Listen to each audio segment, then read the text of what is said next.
maybe we'll still be here, or maybe we'll just sell it, buy a camper van and bugger off, and that'll be us for 90 days until we have to come back for a month and then go again. This was our whole thing with looking at the properties, was because we were thinking about selling this, buying a house that needed doing up to release the equity, because we want to go off, we wanted to go off travelling.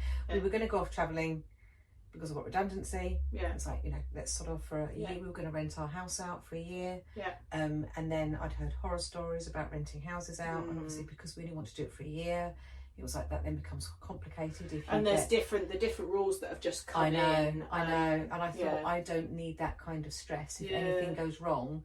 So then we thought, well, we'll sell this house, we'll buy one that needs doing up, and as I say, but actually we don't know that such. Anyway, that's all by the by, isn't it? That's just life, and that's just stuff. It was just interesting you saying that. I do think it's interesting though. I think, that if you live where you've always lived, and your siblings are there, your parents are there, your adult kids are there, maybe with their own, all that kind of thing. If you've got real infrastructure, you've got a reason to be somewhere.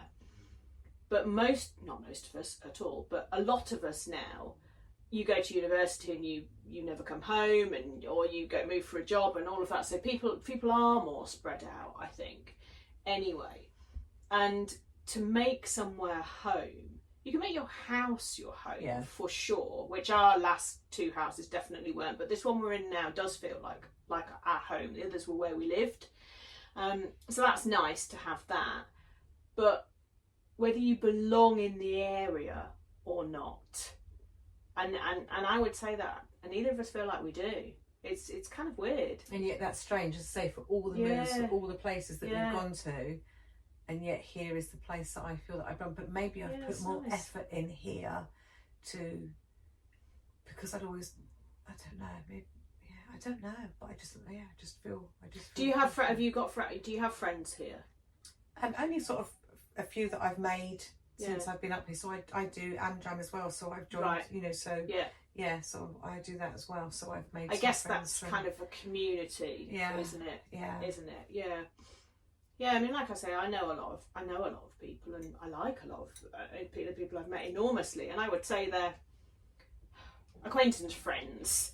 They're more than just like business buddies. They're people that you really like. But there's nobody up here that I've ever been to the cinema with, or anything, or been for a drink with. It's always with my husband, which is the way we like it, to be honest. We like to do stuff together. But it is kind of weird, and that sense of belonging somewhere. I don't feel any particular affinity with the town that we live in, whereas I did where we used to live, and I do with Sheffield to a certain extent. I really like Sheffield. I think it's a really cool place, but I'm it's funny. It's like a niggly unsettledness. Yes, and I think that's what we've sort of felt a long time, and I think there is still that in us. Talking to my dad the other day when we were talking about travelling and things, and he said to me, "You're going to end up living in a tent." So I laughed and said, "Yeah, maybe." That's what the Chips is. Whatever, don't care. That's fine. It's like a real balance for me, I think, because I need stability, I need certainty, I need to know where all my stuff is and all of that. Otherwise, that's a real anxiety inducer for me. But also, I like change, and I like, mystery and all of those things. And sometimes balancing those two is quite difficult. Yeah, it's a real juxtaposition, isn't it? Whereas moving a lot is fine, but only if I own them. Because living in a rented house, there is way too much. I mean, I haven't done that for 30 years. I don't know, but there's too much of uncertainty for that, because it's not mine. No. Whereas mine now, even if it's imperfect and we're still renovating, it's mine, and so I can do what I like in it. So I'm comfortable I feel safe in there. So I think there's so many things that we have to balance in our lives and the way that we do things. And when you work for yourself from home as well, there's no going to work. Like my husband, he goes to work, he goes to his business, he goes to his office in Sheffield, so he has that, and he has his kind of ready-made unit at work. They're not his friends, but he likes them, and all that. Some of them he's for years and all that. But for me, it's like I don't have any of that. Even long-term clients, I've maybe never met them in person. It's all online, and so there is a transiency with everything. Yeah, see, that's so working for NHS England since COVID, we then worked from home and we never went back to going into the office, to going out and visiting the services and the trusts like we used to do. It was all just done remotely, meetings on Teams. And I hate that because obviously I'm a people person and I like getting out there. So I think that the whole working from home is a soul destroyer. I really do think that I really do. Yeah. See, I've done it by choice for 15 years. Well, I had a couple of years when I was in an office with my own team, or a few years. But and before that I can think of twice when I worked from home. I mean, even before like internet in when was that? 99, I had a home-based job. So I was a fundraiser for a charity, so I had a lovely company car and I used to go around with, but I work from home. Oh, but working from home is fine if you're getting out of the house, if you're doing things, if you're meeting clients, if you're going places. No, all my stuff is online. All my work is online. Well, so now I went to see a client yesterday, but it isn't, because you go out to networking, because that's where I met you. That's not my work though. No, but you have, because you're self-employed, you have that opportunity to get out. Yeah, when you work full time and 5 days a week from 9 to 5, you are sat behind a desk. Yeah. With no outlet and not seeing anybody. You know, if I'd moved up here and I hadn't trained to be a celebrant and I was literally at work, I would literally not see anybody from 1 week to the next for weeks and weeks and weeks. I would have no, obviously apart from my husband and my family, I'd have no contact with anybody else at all. Yeah. I don't mind that really. I do it. I do so much. I've always done a lot of networking because it's always been good for my business. But in COVID, when it kind of shut down, we were as happy as Larry, the two of us, because we just got married and we were like, right, bolt the doors. We said, fine, brilliant. So I think it depends on your circumstances. But I've tried to do an awful lot since I've moved up here because I didn't know a single person, and that's quite isolating. So I joined a book club to start with, which was really good, and I met some nice people. I don't go to that anymore. But then networking and kind of pick and choosing the networking is not so much about getting work, although it has brought me clients and it has brought me work, as it always does. But it's more about, well, what is this place I've moved to then? Somebody tell me some interesting things about it that I can do, or what I need to know, and it's been more for that, I think. But is it my natural state to go out and be with other people? God, no, absolutely not. It's to be at home and just in my own head doing my own thing, pottering about in the garden. Yeah, it's funny, isn't it? Absolutely not. It's effort. It's effort, and it's expending energy. Okay. So I have to counterbalance that by then not doing anything. Yeah, no, it's not. Whereas I say, I'm the complete opposite. I like to be. So to be out there. Are you an extrovert then? Would you say? No. See, I don't think I am. I don't. I think everyone thinks I'm an extrovert because I am a people person and because I go on stage. But I think it's all just a bit of a cover, really, for actually feeling very insecure and paranoid and and all the rest of it. I think it's all just, and I'm not comfortable, so I'm quite happy doing one-to-one.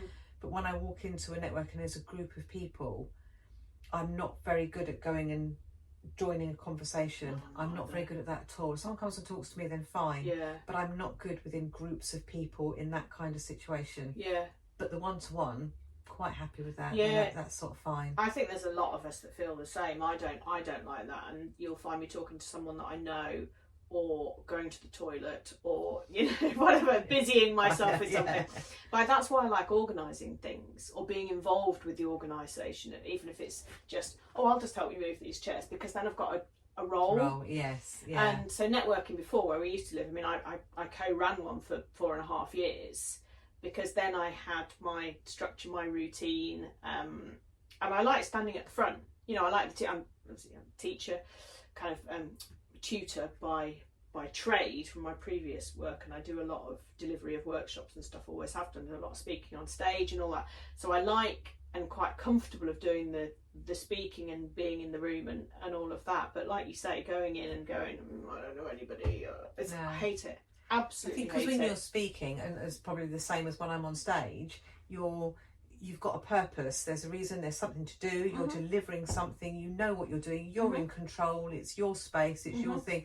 Whereas when you're just in a room with a group of people, you are just you, and I just find myself, I feel that you're very vulnerable at that point, because you're not being in anything, you're not in control of the situation, you're not managing anything, you're just the person that you are. And also it's small talk. Trying to make it's like, oh my god, if they talk to me, what if they talk to me and they're really boring and it's just banal small talk? I cannot stand it, and I can't hide it from my face that I hate it either.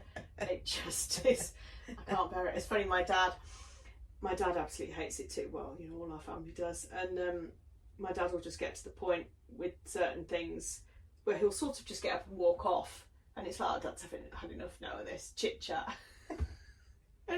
It's true. It is true. It's just trying to make it. So often at networking events or conferences and those kind of things, you'll find yourself talking to someone, and it's like, I cannot find anything to say to this person. You might say, oh, I really like your top, or how did you get here? How did you find the parking? You know, or something to kind of spark a conversation.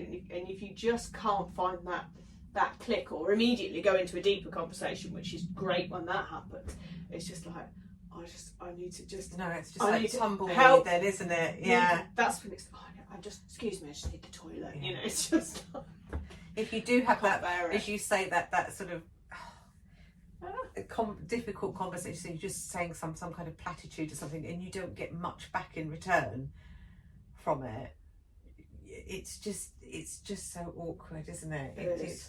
It's just horrible. Yeah. It's just absolutely awful, and it is a real fear at networking events, and particularly in the mixed groups, because I know we both do a lot of women only ones, but at the mixed groups, and you know, there's like the middle-aged guy that you're just like, oh, you're not my target audience, you don't, I mean, might be a really cool person, right? But you know, largely the middle-aged white guy in the suit, probably we're not on quite the same wavelength, and so it's just, oh no, I need to, please just don't talk to me. Don't talk to me. But sometimes I also find that as you say, it's the thing with opposites. I think a lot of our ways, we've got quite opposite views about this, because we were talking about the funerals, and I was saying about how, you know, pure cremations and all the rest of it, you know, there's no service, and you were like, no, that's what my parents want, I think that's what I want as well, nice and efficient, and it's just, but I think that's an autistic thing though as well. Yeah, possibly, but equally, it's just like, well, when you're dead, and just, it doesn't matter, we'll do a thing, you don't need to be there because you're dead, right? So it's about the other people, and I know that's a really black and white way of looking at things, but it is largely what my family thinks, and I think we're kind of all quite happy with that. Yeah, really. and it's fine. But as I say, I'm just saying, I think I've really enjoyed learning about myself, but also learning that I love that people are so different, but that doesn't mean that you don't get on with them, or that you can't affiliate, that you can't sort of have, absolutely. I mean, there's certain things that people believe that absolutely would mean I would have a bit of a tough time talking to them. Largely, I mean, politically there, but generally speaking, with a lot of stuff that we, you know, it doesn't, just because I think that and you think that, I mean, there's no right. No. And there's certainly no wrong with it. It's because you don't have to like what the other person is doing, because you don't have to be involved in it, and it's none of your business. It's nothing to do with you. So yeah, it is always interesting. I think it's always interesting as well, the reasons that people think what they think. You know, sometimes it's from something that's happened to you, sometimes it's just what you were told and you've never questioned it, sometimes it's, you know, who knows what reasons. And I always think that's quite interesting, the why beneath the, I think, on stuff. Yeah. What made you go become a celebrant then? I don't know. I've been to a couple of funerals in recent years, and one of them was really poor, and I sat there thinking, this really isn't about the person, you know, but didn't have anything really to go on what I was doing. Yeah. The last one I went to was like that. It was a couple of weeks ago, and it made me desperately sad. Yeah, really, really not about the person at all. And then when I knew they were talking about redundancy, it was like a thing of like, well, what can I do? And I don't even know where the celebrant thing came up from, but I just thought, I could do that. I could do that. I reckon I could, you know, I've got good empathy. I like finding out about people. I like social history, so finding out about people's lives and things. Great, right up my street. I did no research into how much work there was for a celebrant or anything like that. I thought, no, I'll do that. Did the training and then discovered that actually it's quite a swamped market and quite a difficult business to break Well, I into. have to say, since I moved up here, which is 4 years ago, I've never met as many celebrants in my life, and I don't know if it's just there's been an increase in popularity, or I happen to go to networking groups that attract, you know, people doing that. But yeah, it is. Yeah. But I mean, there's always going to be weddings. There's always going to be funerals. There's always going to be whatever else. There's you know, all the other events that you can celebrate over. What do you call it? Preside over. Yeah, I mean, it is, and I'm sure, you know, it will be fine. But there was no real, as I say, there was no real great. I mean, I've done loads of flipping jobs in my time. I just thought it just sounded like a nice idea. And again, that's just sort of typical me, really. I don't really give it a lot of thought. It was just let's give that a go. Well, that's hence the reason I've got an interior design qualification and part qualified driving instructor. There you go. Give it a go. Just seems like a good idea at the time, and then something else happens. Yeah, because I'm already sort of, you know, down. I would say starting the podcast, and then there's other things that are sort of, you know, in the pipeline. It's just whatever. Life's an adventure. It's an adventure. You have to make the most of it, don't you? I don't want to plod along in some, you know, ploddy along kind of way. Have you done anything in your life that you are really proud of? Yeah, I think I was a manager of the AAA screening programme. So when I started in NHS, I didn't really have any qualifications, and I started in health records, and then quickly got a job in a new aneurysm screening programme, and within 2 years I was programme manager, which was unprecedented, and I ran a really good programme, and we were the first programme in the country that took screening out to we did the Kent show, because farmers won't come into the screening because they're busy farmers, but they went to the show, so we actually screened them at the show and found life-threatening aneurysms, and I did that 2 years running. So I did that off my own bat, and then when I moved to Salisbury, so you probably actually saved lives with that. Our team collectively, but not me, but the team, and then so building a good team, and then when I moved to Salisbury and ran another programme, and again changed it around, and it was then the second best performing programme in the country, and the things that we did to make things better for the patients. So I'm proud of those things that I did. Yeah, you should be. No, you should be. I think thinking a bit differently about the way people can get the sport that's available to them that could save their lives is quite a good thing to have done. But what about non-work, or are your proudest moments all work related? So non-work, I don't know. What am I proud of? This is a long way around. This has gone on ever such a long time. How long has it been going? 42 minutes. I've got a lot of questions. What am I proud of that I've done?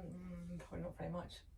I don't know. It's interesting though, isn't it? I think it's an interesting question, because you said about you don't want to live a boring life, and you know you're not a boring person, and this, that, and the other. So I'm just curious as to what that prompted me to ask you, like, well, what, you know, so what's been like a really good thing for you? It's interesting that you first thought of work related stuff though. Well, because I think it has to be something meaningful, doesn't it? But if I'm just thinking about proud of what I've done, just proud things. So I'm proud of the fact that we went to Vietnam for 3 weeks, and I did that completely myself, not through a company. I didn't know what I was going out to. I literally did it all myself. I booked it all, worked out the route everywhere that I wanted to go and see, and just did it off my own bat. I was quite proud of the fact that I sort of did that. I've got no sort of thing in that. I've jumped out of an aeroplane. I've run off a cliff. I don't know. Well, I mean, there's a few things. I've gone on stage and you know, done all sorts of mad things on stage that I'm proud of doing.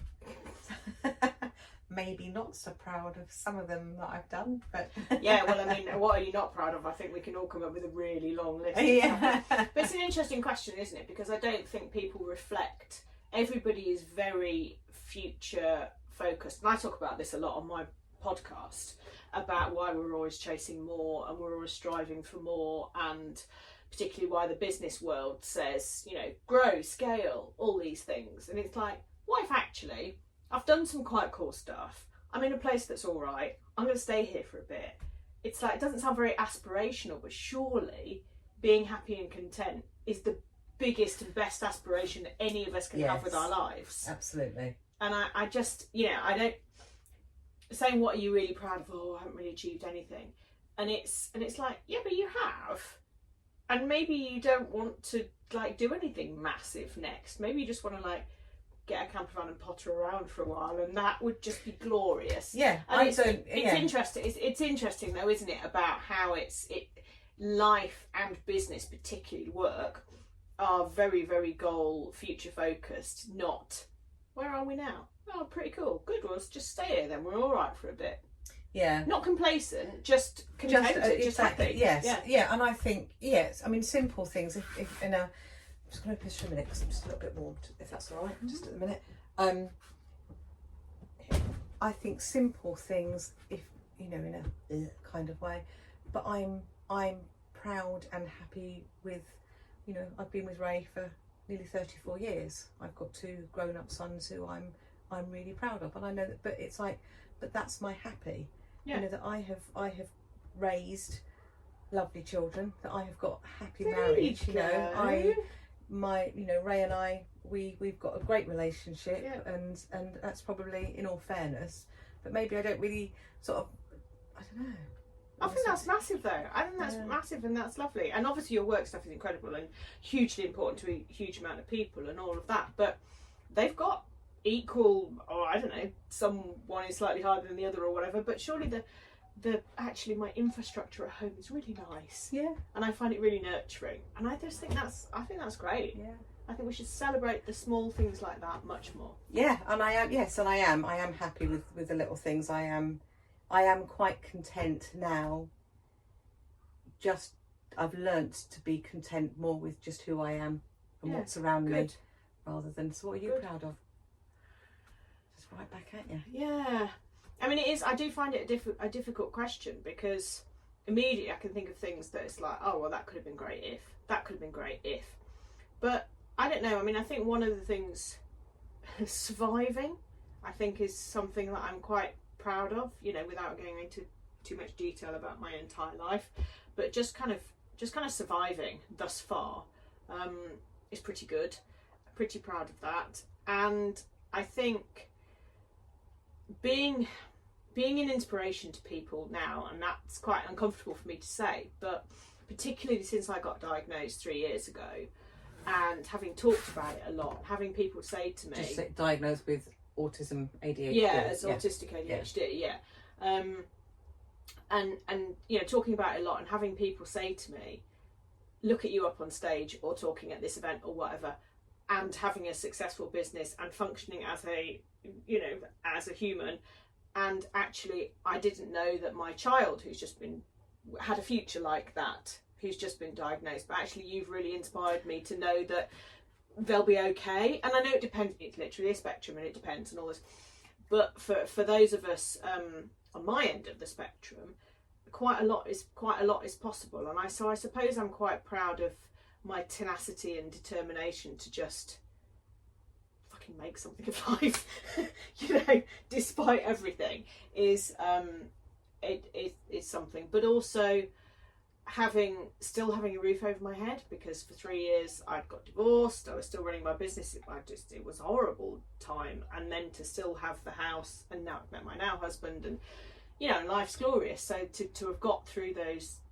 between husband years, as I call them, was really awful time in my life. So I'm proud of the fact that I've got through that and kept going, and just stuff. And I think that's really it though, isn't it? It's like, I've done work related stuff that's been great and all that, but ultimately it's not. It's I don't know. It runs deeper than that for me. Yes, I think. Yes, and I think you're right, aren't you? It is more about the things in life, isn't it? And I think I'm the same. Life's been a battle. Life hasn't been. Yeah. Although I'm very happy, and I've raised 2 children that we're proud of. But the reason I say that is because we both had difficult upbringings, really, and through our lives we've had lots of difficult times for one reason and another. But yeah, I think you use that word, tenacity. It's just that dogged determination of like, you know, I'm just going to make the best of the situations and I don't wallow in things. And it's like, you know, get out there and things. I mean, I do sometimes. Sometimes. I do love a good wallow sometimes. But just you saying about being diagnosed. So I know someone who knows that their daughter is on the spectrum, but never wanted her to be labelled or diagnosed. So they didn't take her down that route. Yeah. Do you think that it's sort of more detrimental to not know? Very personal. It's a very personal choice. For me, it's made an enormous difference because I know why I think and act like I do, and it doesn't excuse any terrible behaviour or anything, or cause any brilliant behaviour, but it helps me understand why I react in a certain way or think in a certain way or need certain things.